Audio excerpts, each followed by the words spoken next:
des choses que je voulais apprécier et comprendre, et que je crois être une clé que vous devez garder avec vous le reste de votre vie tant que vous vivez. S'il vous plaît, ne vous laissez pas berner par les gens religieux et tous ces dictons religieux affirmant qu'il tient le monde entier dans ses mains. C'est religieusement vrai, mais c'est scripturairement faux. Dieu n'est pas responsable de ce monde, et je le dis hardiment parce que je prêche depuis 40 ans, depuis 76. Et je sais ce que je vous dis, j'ai eu des rencontres personnelles avec Dieu, j'ai été au ciel, j'ai eu des rencontres personnelles avec l'adversaire, et je sais ce que je vous dis.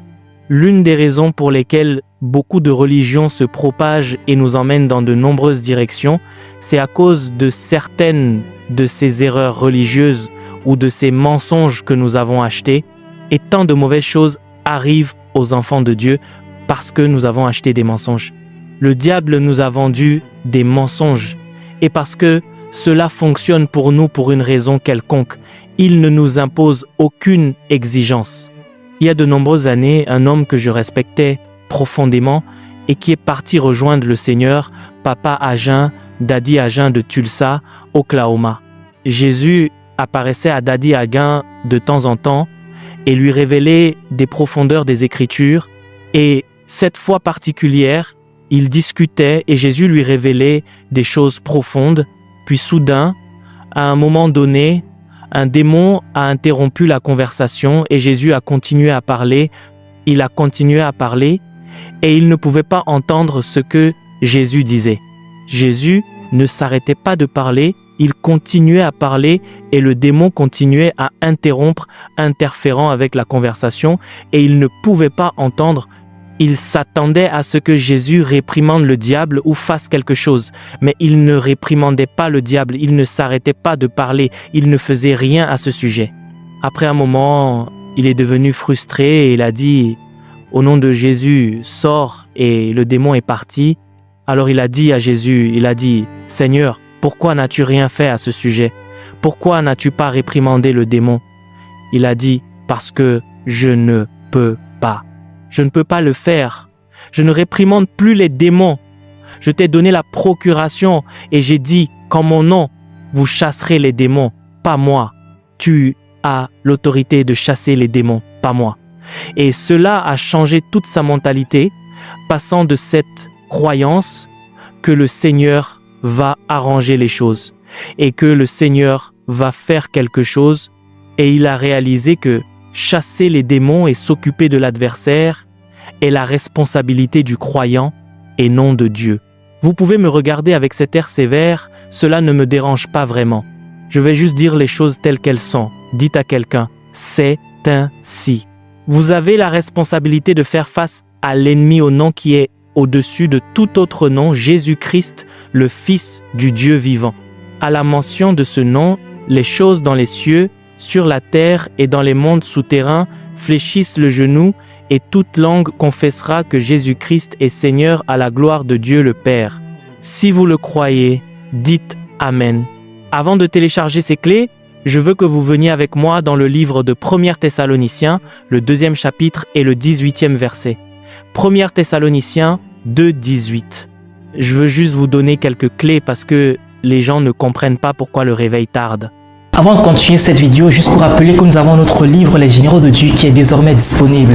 Si vous voulez connaître plus sur les Généraux de Dieu, si vous voulez connaître leur histoire, qu'est-ce qu'ils ont fait pour avoir cette onction, comment ils ont fait, quelle est leur routine spirituelle et donc ces 25 biographies, le lien dans la description de cette vidéo pour pouvoir télécharger le livre rapidement. Que Dieu vous bénisse abondamment. Dites à quelqu'un, pourquoi le réveil tarde? Nous avons besoin d'un réveil. Combien d'entre vous croient que nous avons besoin d'un réveil? Le réveil signifie simplement quand Dieu vient en ville, c'est tout. Quand Dieu vient en ville, le diable se couche.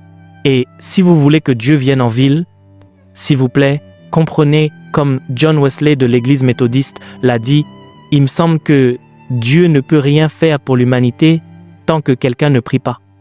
Les choses n'arrivent pas par hasard. Ne croyez pas que le réveil vient tout seul. Le réveil n'arrive pas simplement parce que Dieu a promis le réveil. Nous avons une responsabilité. Quand Dieu fait une promesse, Vous et moi avons la responsabilité de faire quelque chose concernant ce que Dieu a promis à cause des règles d'engagement.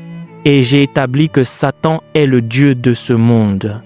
2 Corinthiens 4:4, Luc le 4e chapitre, le 5e et le 6e verset. Satan a dit à Jésus, « La gloire, le royaume, les richesses de ce monde que tu vois m'ont été livrées et je les donne à qui je veux. » Qui les a donnés à Satan? Pas Dieu. Adam a cédé le mandat de domination à Satan. Et ainsi Satan a le droit légal d'opérer pour tuer, voler, détruire et opprimer l'humanité.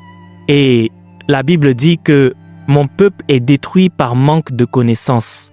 Et laissez-moi vous dire, l'avantage de l'adversaire est de nous maintenir, vous et moi, dans l'ignorance. Il sait tout sur nous, nous ne savons rien sur lui. Paul a dit l'autre jour, il a dit, nous n'ignorons pas ses desseins, de peur qu'il ne prenne l'avantage sur nous. Et l'un des desseins de l'adversaire, l'accusateur, est de nous maintenir ignorants. Et nous ne pouvons pas nous permettre d'être ignorants. C'est un luxe que nous ne pouvons pas nous permettre. Quelqu'un a dit « je t'entends ». Et je veux que vous voyez une écriture sur un homme qui est allé jusqu'au 3e ciel. S'il y a un 3e ciel, alors en tant que logicien, il va de soi qu'il y a un 2e ciel et qu'il y a un 1er ciel. On croit que le 1er ciel est le ciel atmosphérique et que le 2e ciel est l'endroit où demeurent les principautés, les puissances et Satan. Éphésiens 6:12. Nous n'avons pas à lutter contre la chair et le sang, mais contre les principautés, contre les puissances, contre les princes des ténèbres de ce monde, contre les esprits méchants dans les lieux célestes. M'entendez-vous? Quelqu'un dise « je t'entends ». Si vous lisez certains de mes ouvrages, comme « Lier l'homme fort », vous verrez les descriptions de postes des puissances cosmiques. Ce que font les principautés, ce que font les puissances, ce que font les dominateurs, les princes des ténèbres de ce monde et ce dont les esprits méchants sont responsables dans les affaires des nations. Et à moins d'avoir la compréhension de ces choses, nous pouvons prier, mais nos prières ne seront pas efficaces. Et Paul a dit, regardez, c'est pourquoi nous aurions voulu aller vers vous, du moins moi Paul, 1 et même 2 fois, mais Satan nous en a empêchés. C'est Paul qui parle.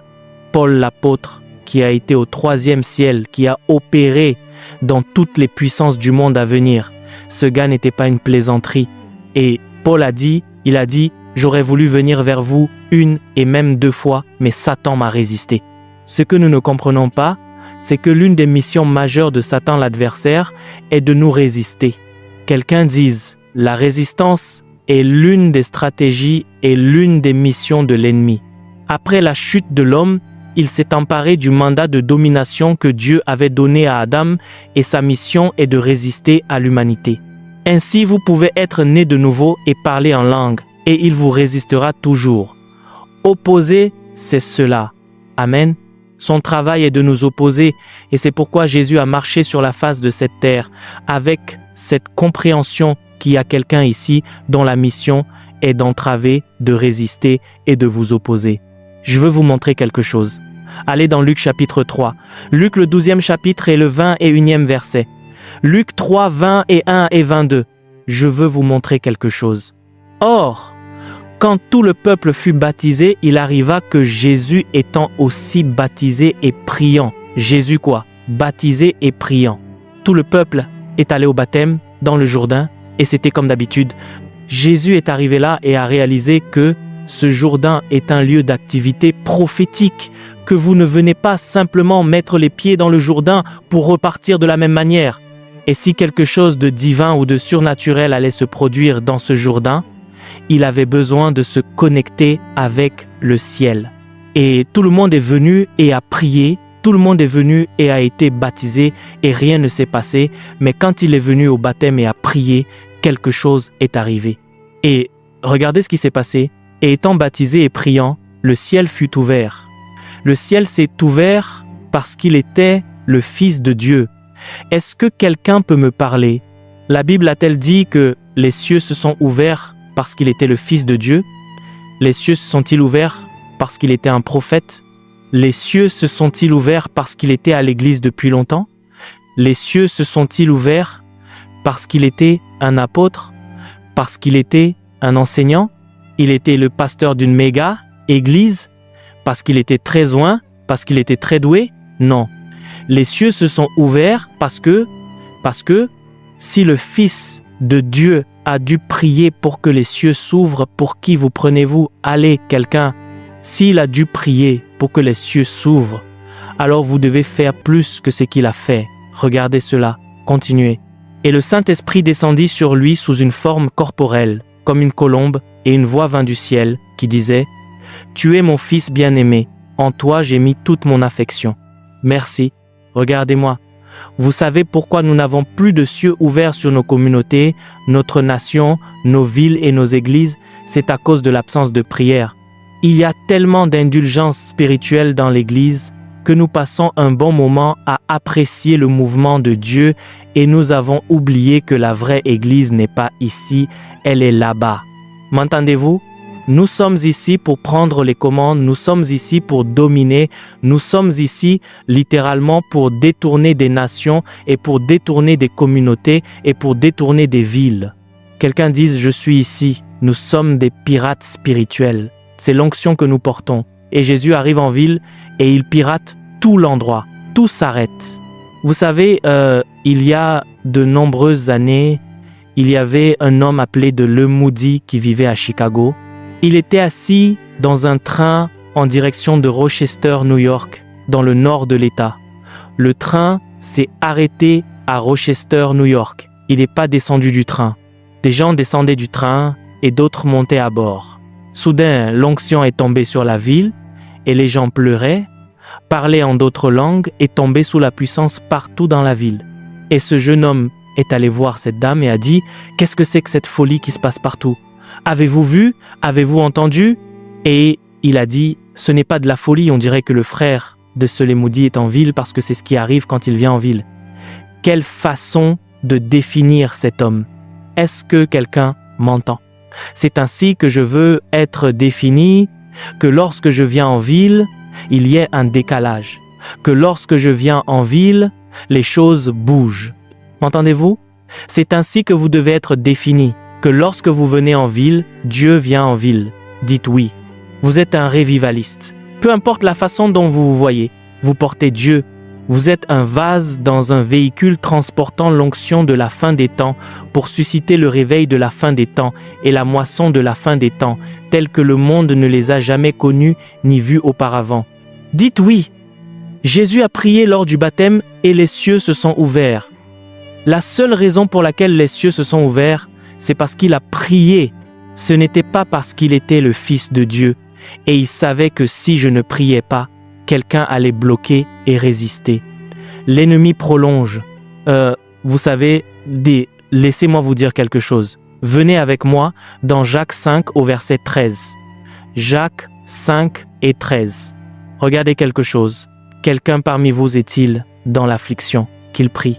Vous voyez, c'est une prescription divine pour les personnes affligées et oppressées dans l'Église. Il a dit, est-ce que l'un d'entre vous est oppressé, offensé, affligé, tourmenté? Il a dit, ne chantez pas, ne traitez pas cela, n'en parlez pas, n'allez pas au téléphone, ne pleurez pas, ne vous plaignez pas, ne quittez pas l'Église, n'en parlez pas au monde entier. Il a dit de faire quoi? De faire quoi? Cela signifie que vous continuez à prier jusqu'à ce que l'affliction se lève ou se brise sur vous. Vous ne vous arrêtez pas de prier tant qu'elle ne part pas. Dites, je t'entends, mais quand nous sommes affligés, nous faisons tout sauf prier. Il n'a pas dit de chanter, il n'a pas dit de pleurer, il n'a pas dit d'en parler, il a dit de faire quoi? Prier. C'est une prescription divine pour ceux qui souffrent parmi nous. Or, quand nous ne prions pas alors que nous sommes affligés, vous savez ce que cela fait? Cela prolonge l'affliction et nous ne guérissons jamais. Et nous ne sommes jamais restaurés et nous devenons amers. Et il y a tellement de gens dans l'Église qui sont amers. Ils ont perdu la joie de leur salut à cause de l'affliction et ils n'ont pas fait ce que la Bible disait qu'ils devaient faire. Nous faisons tout le reste, sauf ce que Dieu a dit que nous devions faire. Quelqu'un est-il affligé parmi vous, qu'il prie? Vous savez, j'ai fait face à tellement de choses et les gens me demandent tout le temps et disent quel est le secret? Parfois, c'est comme si tu étais à terre, tu es fini, et soudain tu es de retour et tu es plus loin, et les choses sont faites comme jamais auparavant. Et j'ai dit, j'ai appris. J'ai appris à parler en d'autres langues, j'ai appris à parler au Père, j'ai appris à rester dans la salle du trône. Et quand vous restez dans la salle du trône et que vous apprenez les compétences de la prière d'intercession de haut niveau, vous pouvez passer outre chaque adversaire, vous pouvez passer outre chaque situation que l'ennemi vous apporte. Criez oui, venez avec moi dans Luc le 18e chapitre, en lisant du 1er verset au 8e verset. Luc, le 18e chapitre. Je veux vous donner quelques clés. Vous savez, j'aime prêcher et j'aime voir des gens, comme en Chine, crier, sauter et se sentir bien. J'aime ça, ça me rend heureux aussi. Mais je suis fatigué et lassé de voir le diable s'en prendre aux enfants de Dieu alors qu'ils ne savent pas quoi faire. Car après l'excitation, quand l'ennemi s'en prend à vous, vous n'avez pas besoin de m'appeler par mon nom. Vous devez avoir des clés. Quand il s'en prend à vous, vous devez savoir quoi faire. Nous devons comprendre comment l'ennemi travaille. Il me semble que l'Église est si ignorante des rouages et des desseins de l'adversaire. Vous ne pouvez pas vaincre votre adversaire si vous n'avez pas de compréhension et de connaissance à son sujet. L'Église est encore dans un état de christianisme infantile. Certains d'entre vous me regardent bizarrement. Pasteur Rodney, d'où avez-vous sorti ce gars ? Je fais partie de vous, je suis votre frère, je sors juste du fin fond du désert. L'Église est encore ignorante des desseins de l'ennemi. Luc, le 18e chapitre, 1 à 8. Regardez quelque chose ici, et il leur dit une parabole pour montrer qu'il faut toujours prier et ne pas se lasser. L'homme doit prier. Pas seulement quand nous venons à l'église, pas seulement au petit déjeuner, au déjeuner ou au dîner. Toujours. C'est toujours. Pourquoi toujours? Parce que votre adversaire est comme un lion rugissant cherchant qui il pourra dévorer. Parce que sa mission est de vous résister et de résister à la manifestation de votre prophétie. Il ne veut pas voir la manifestation de ce que Dieu a dit à votre sujet, alors il livre un combat. Et il est temps pour l'Église de rendre les coups. Dites à quelqu'un, rends les coups. J'ai prêché un message l'année dernière et j'ai intitulé le message « Il est temps de dire quelque chose ». Vous avez été silencieux pendant trop longtemps et l'ennemi continue de parler contre vous et vous ne dites rien. Il est temps d'ouvrir la bouche et de dire quelque chose. Tant que Dieu n'a pas dit que la lumière soit, il n'y avait rien. Tant que vous n'ouvrez pas la bouche pour dire quelque chose, rien ne va se passer. Dites à quelqu'un, il est temps de dire quelque chose. Que quelqu'un dise quelque chose. Nous avons une responsabilité. Les choses ne se produisent pas par hasard. Église. Ne laissez personne vous tromper.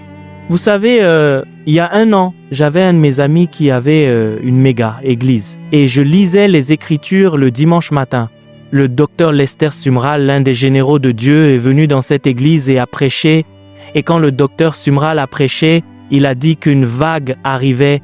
Il a dit, je vois une vague arriver et elle balayera cette nation et ce continent et elle commencera dans cette maison. Après ce service, nous sommes allés prendre le petit déjeuner et je lui ai dit, j'ai dit à mon ami, tu dois déclarer un jeûne et amener l'Église à commencer à prier comme vous n'avez jamais prié auparavant pour la manifestation de cette parole prophétique. Et il a dit, pourquoi dois-je faire cela? Et j'ai dit, parce que Dieu vient de révéler son intention originelle pour ta maison, pour cette maison et pour les nations à travers ta maison. Et j'ai dit, Satan va s'en prendre à toi. Vous savez ce qu'il m'a dit? Il a dit, si Dieu l'a dit, je le crois, cela règle la question et il s'occupe de ses affaires. Et j'ai dit, frère, ça ne marche pas comme ça. Je lui ai dit, ça ne marche pas comme ça. À partir de ce jour, le diable a frappé sa famille, l'a attaqué, a dispersé l'Église, a divisé les dirigeants, a tout détruit. Il a quitté le ministère maintenant. La prophétie s'est accomplie, mais il n'en faisait pas partie parce qu'il a refusé de comprendre les règles d'engagement. Le diable ne connaît pas le plan de Dieu pour votre vie jusqu'à ce que retentisse un « Ainsi parle le Seigneur ». Quand la prophétie est révélée. Vous vous souvenez quand les mages sont venus vers Hérode? Ces mages n'étaient pas chrétiens, c'étaient des astrologues. Ils n'étaient pas croyants. Les mages n'étaient pas chrétiens, ils n'étaient pas croyants. Ils opéraient par des esprits familiers et ils ont vu l'étoile du Fils de Dieu et ont compris ce qu'elle représentait et ce qu'elle signifiait. Et quand ils l'ont dit à Pharaon, ils l'ont dit à Hérode au sujet de l'étoile et les prophètes ont révélé la prophétie. Et voici la prophétie: Bethléem de Judée, tu n'es pas la moindre entre toutes les villes de Judée, car de toi sortira le chef de mon peuple. Quand il a entendu ce mot, chef de mon peuple, il s'est senti menacé et le décret est tombé pour anéantir tous les enfants de moins de 2 ans. Pourquoi? Il voulait tuer le libérateur. Il voulait la vie de Jésus. Et tant d'enfants sont morts. La seule façon dont Jésus a échappé, c'est parce que il avait un père qui priait, qui a eu un songe, et l'ange du Seigneur lui a dit: prends le petit enfant, fuis et cache-le en Égypte. Pourquoi? C'était à cause de la prophétie. J'ai vu des gens recevoir de grandes prophéties et après la prophétie, tout l'enfer s'est déchaîné. Ils me demandent qu'est-ce qui n'a pas fonctionné. Tout allait bien, mes affaires marchaient bien, jusqu'à ce que ce prophète dise qu'il voit de l'argent arriver dans mes mains. Et j'ai dit: c'est parce que vous ne comprenez pas les règles d'engagement. Vous pensiez qu'après cette parole prophétique, les choses allaient simplement arriver. Non, ça ne se passe pas comme ça. Quand la parole prophétique arrive, vous devez combattre pour la prophétie. Vous devez livrer bataille, parce que l'ennemi viendra s'en prendre à vous. Dites: je t'entends. J'ai vu tant de bonnes personnes de Dieu être détruites. J'ai vu des prédicateurs. J'ai beaucoup de grands amis à moi qui ont été tués, détruits par des scandales. L'ennemi vient pour voler, tuer et détruire parce qu'ils ont pris pour acquises les règles d'engagement. Ils ont cru à des choses qui n'étaient pas vraies. Ou cet ami prédicateur à moi qui est mort récemment, j'étais dans son église à Atlanta il y a environ 2 ans avec la pasteur Paula. Il m'a parlé de certaines situations et je lui ai dit ce qu'il devait faire. La pasteur Paula m'a demandé: qu'en penses-tu? Et j'ai dit: il ne le fera pas. Il ne le fera pas. Il ne le fera pas. Il est trop en sécurité financièrement. Il est trop en sécurité des fois. Il a trop de choses qui travaillent pour lui. Et j'ai dit: il ne peut pas s'humilier et descendre au niveau où il doit descendre pour ramener Dieu dans sa vie. Il ne le fera pas. Il est trop en sécurité. Le système ici en Amérique fait des hommes, des héros et des stars au lieu d'en faire des hommes. Et cela ne fait pas de Dieu Dieu. Cela rend tout le monde important. Les gens ne demandent plus à l'église de prier pour eux. Je prêche, j'ai vu des miracles et je demande à mon église: priez pour moi. Toujours. Je me mets à genoux et je dis: tout le monde priez pour moi. Et je ne vois pas cela en Amérique. En Amérique, on dit: envoyez vos prières, nous prierons pour vous. Envoyez vos prières, nous prierons pour vous.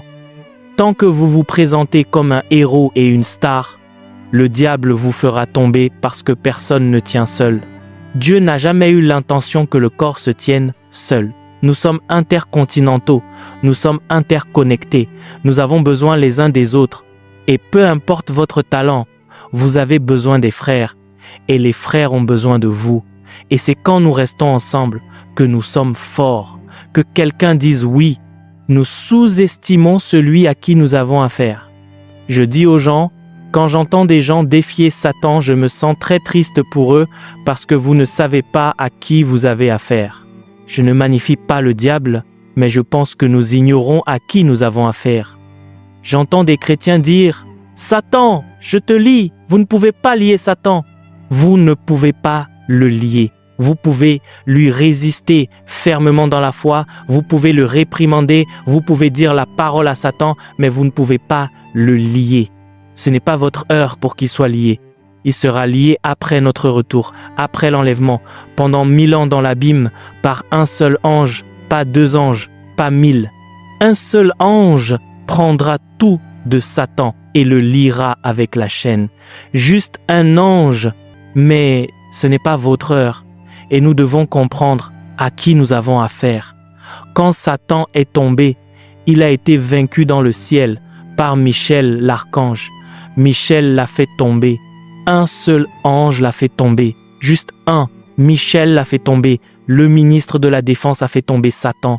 Parfois, quand je suis dans un combat profond et dans l'intercession, j'entends l'Esprit dire « Déploie et appelle Michel et implore le Père pour sa libération ». Un seul ange l'a fait tomber. Il a perdu sa place au ciel, mais il n'a pas perdu sa puissance et il n'a pas perdu son onction parce que les dons et les appels de Dieu sont sans repentance. Il a perdu son bureau, mais il n'a pas perdu son pouvoir. Et quand Jésus est venu, il a dit « Voici, je vous donne le pouvoir sur toute la puissance de l'ennemi. » Donc l'ennemi a de la puissance, mais nous avons l'autorité. Allez, il a de la puissance, mais il n'a pas d'autorité, parce que l'autorité est déléguée. Vous ne pouvez pas avoir d'autorité si vous n'avez pas été sous l'autorité. Le centurion a dit « Je suis un homme soumis à l'autorité et je dis à l'un « Va » et il va, et à l'autre « Viens » et il vient. Pourquoi? Parce que je suis sous l'autorité. Donc l'autorité est déléguée. Vous ne pouvez pas avoir d'autorité si vous êtes un rebelle. Et Satan a du pouvoir, mais il n'a pas d'autorité parce que c'est un rebelle. Et ce que nous avons, c'est l'autorité. Et par l'autorité, nous pouvons restreindre, nous pouvons retenir, nous pouvons interrompre, nous pouvons bloquer, nous pouvons suspendre les activités des puissances du royaume des ténèbres. Si nous ne comprenons pas à quoi nous avons affaire, nous ne pourrons pas prendre ce monde. Les royaumes de ce monde doivent devenir les royaumes de notre Dieu et de son Christ. Et nous devons comprendre comment notre royaume fonctionne et comment leur royaume fonctionne. Est-ce que quelqu'un m'entend? Quelqu'un dise « Parle-moi, parle-moi », refusez de mourir. Quelqu'un dise « Je refuse de mourir prématurément ». Dites « Je ne mourrai pas prématurément ». Dites « Je refuse d'être tué ». Dites « Je ne mourrai pas avant mon heure, par aucun moyen ». Dites « Je ne serai pas une victime, je ne serai pas une perte causée par les ruses de l'ennemi. Au nom de Jésus, je ne mourrai pas, mais je vivrai et je raconterai les œuvres de Dieu. Si vous le croyez, que quelqu'un d'autre crie. Mon travail est de vous apprendre à combattre. Parce que si je peux vous apprendre à combattre l'ennemi, vous pouvez survivre n'importe où. Tous ceux qui ont été sous mon enseignement, peu importe où ils vont dans ce monde, quand ils prient, vous saurez d'où ils viennent. Je ne fais pas de jolies prières. Je suis très objectif, je vais droit au but et je ne manque pas ma cible. Quand je vous frappe fort. Je vous frappe avec des missiles balistiques intercontinentaux, je vous pulvérise au nom de Jésus. Dites oui, je ne fais pas toutes ces jolies prières. Vous savez pourquoi? Parce que là d'où je viens, le diable ne manque pas sa cible. Il est très délibéré. Et j'ai commencé à combattre dans le ventre de ma mère. Quand elle a conçu de moi, ils ont pratiqué un curetage et ont avorté mon jumeau et j'étais toujours caché là. Et j'ai perdu 3 de mes doigts quand Satan m'a attaqué et est venu dans ma chambre et m'a forcé à mettre ma main dans le feu. Je sais comment l'ennemi travaille, donc vous pouvez rester assis là et me regarder avec ce beau visage des États-Unis d'Amérique, parce que vous ne savez pas comment l'ennemi travaille. Vous n'avez pas fait l'expérience de la cruauté de l'ennemi. Mais je vous le dis, cet ennemi est réel. Et je ne cherche pas à vous effrayer, mais vous devez comprendre à qui vous avez affaire. L'une de ses missions est de vous résister et de vous opposer pour s'assurer que vous n'accomplissiez jamais votre mission sur terre. Et c'est ce qu'il a fait à Jésus. Il s'en est pris à lui jusqu'à ce que l'homme incline la tête. Satan était sur son cas et il n'a jamais cessé de prier jusqu'à ce qu'il quitte cette terre. Il n'a jamais arrêté parce qu'il comprenait que c'est seulement dans le lieu de la prière que nous pouvons dominer l'ennemi, superposer le conseil de Dieu et imposer la volonté de Dieu sur l'ennemi. Vous savez pourquoi nous avons vu tous ces miracles hier? Parce que l'atmosphère dans cette église est propice au mouvement de Dieu. La compréhension, voyez-vous, je vous entends terminer votre lecture disant qu'il y avait dans une ville un juge qui ne craignaient pas Dieu et n'avaient d'égard pour personne. Et il y avait une veuve dans cette ville qui venait à lui en disant « Fais-moi justice contre mon adversaire ». Et pendant un certain temps, il ne voulut pas, mais ensuite il dit en lui-même « Quoique je ne craigne pas Dieu et que je n'ai d'égard pour personne, néanmoins, parce que cette veuve m'importune, je lui ferai justice, de peur qu'à force de venir, elle ne finisse par m'épuiser. » Vous voyez ce qu'elle a dit? Enfin, quelqu'un dit « La persistance brise la résistance ». C'est la clé. Et c'est la clé que je veux vous donner parce que je vois des chrétiens, nous nous lassons trop tôt, nous abandonnons trop tôt. C'est vrai, nous aimons trop notre chair. Nous sommes trop confortables. Et si nous voulons voir un mouvement de Dieu, nous devons apprendre à traiter avec cette chair. Et cette femme était si persistante que le juge a dit « Je ne crains pas Dieu, je n'ai aucun égard pour l'homme, mais cette femme me cause trop d'ennuis, laissez-moi régler cela. » Laissez-moi vous dire quelque chose. Vous pouvez épuiser le diable. Le savez-vous? Oui, vous pouvez épuiser le diable, vous pouvez épuiser les démons, vous pouvez les frapper à un point tel qu'ils se fatigueront de vous. Je suis allé dans des endroits où, quand j'entre dans l'auditorium, leurs démons commencent à s'écrier et à dire « Pourquoi l'avez-vous amené ici? Que veut-il ici? Pourquoi l'avez-vous invité? Renvoyez-le, nous ne voulons pas de lui ici. » Les démons, ils s'écrient et ils parlent, et tout le monde les entend. Ils disent « Pourquoi avez-vous amené cet homme ici? Que veut-il ici? Renvoyez-le, nous ne voulons pas de lui ici. » Dites à quelqu'un « C'est de cela que je parle. » Écoutez-moi, si vous prétendez être oint, à moins que les démons ne vous reconnaissent, vous n'êtes pas oint. J'ai prêché un message il y a des années intitulé « Êtes-vous connu en enfer ?» Si vous n'êtes pas connu en enfer, fermez votre bouche. Les démons disent « Jésus, nous le connaissons. Paul, nous le connaissons.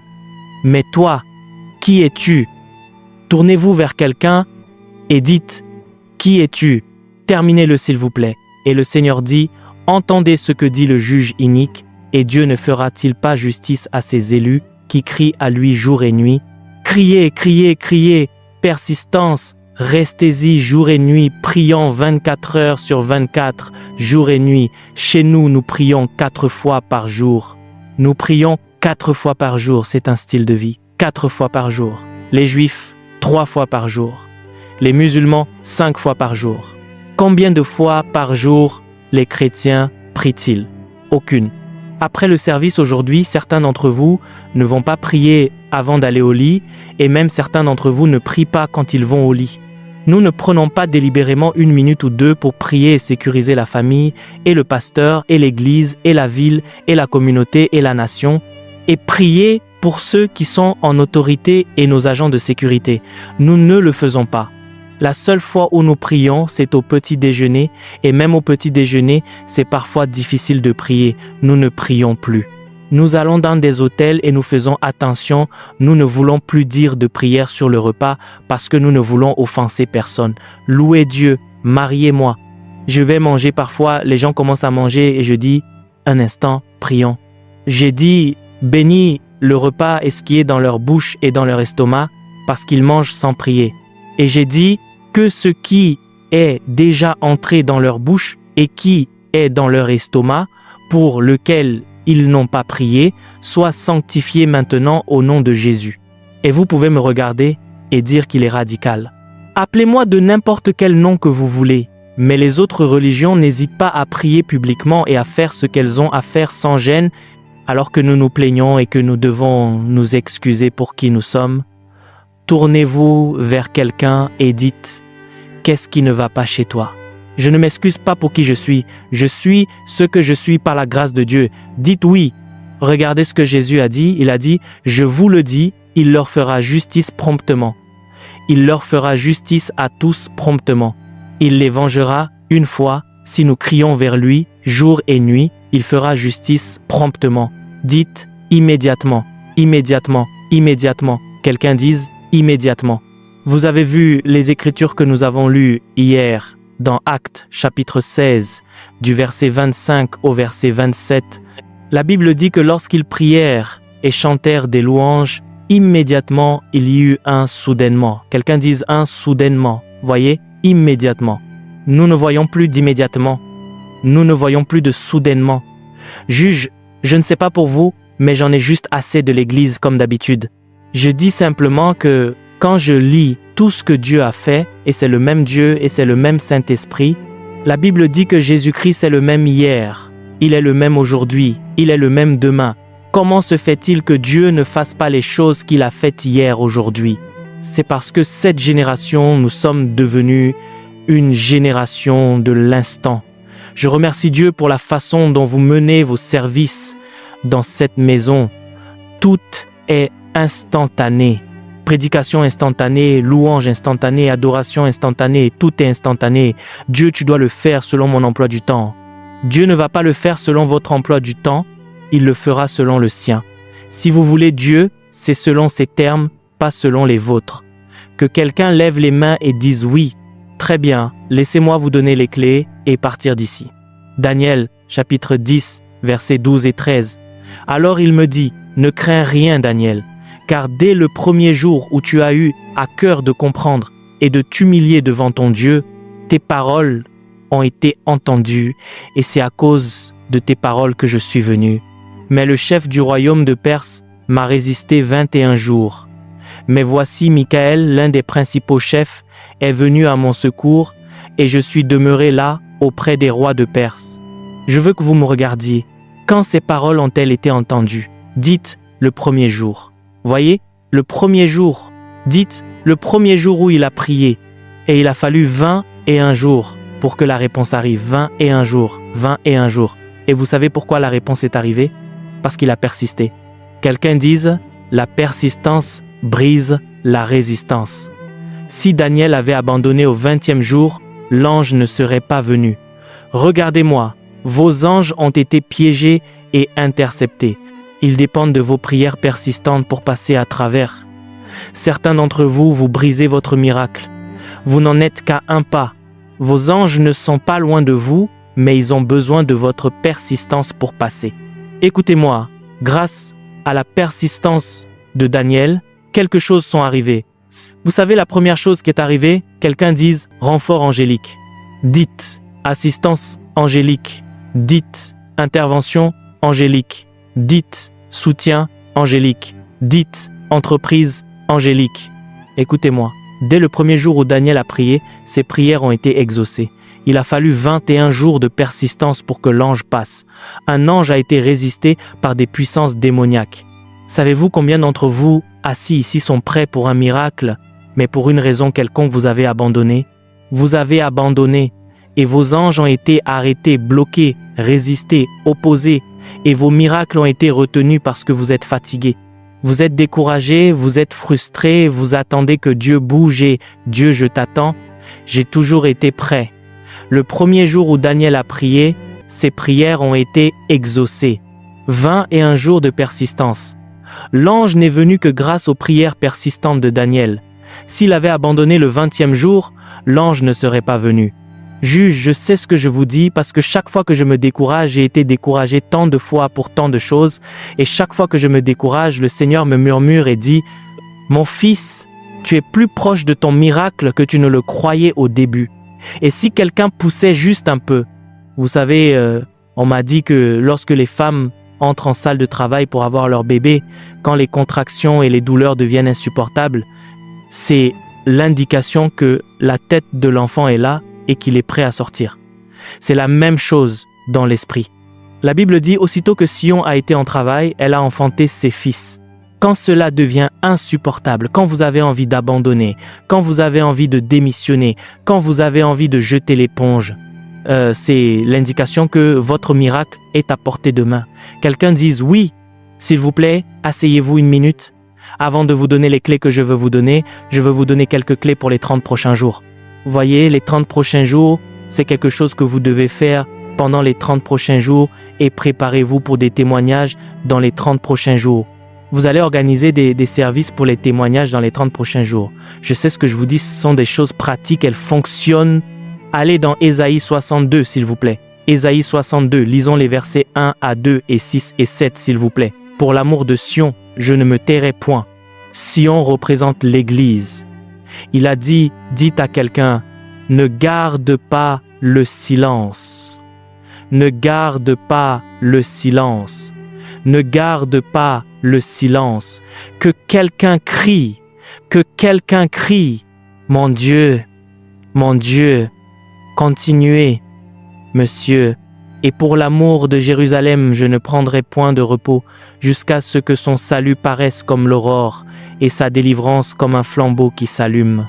Merci d'avoir regardé cette vidéo. N'oubliez pas de télécharger notre livre Les Généraux de Dieu pour davantage connaître l'histoire de ces généraux de Dieu. C'est plus de 100 histoires inspirantes, 25 biographies à l'intérieur. Que Dieu vous bénisse abondamment.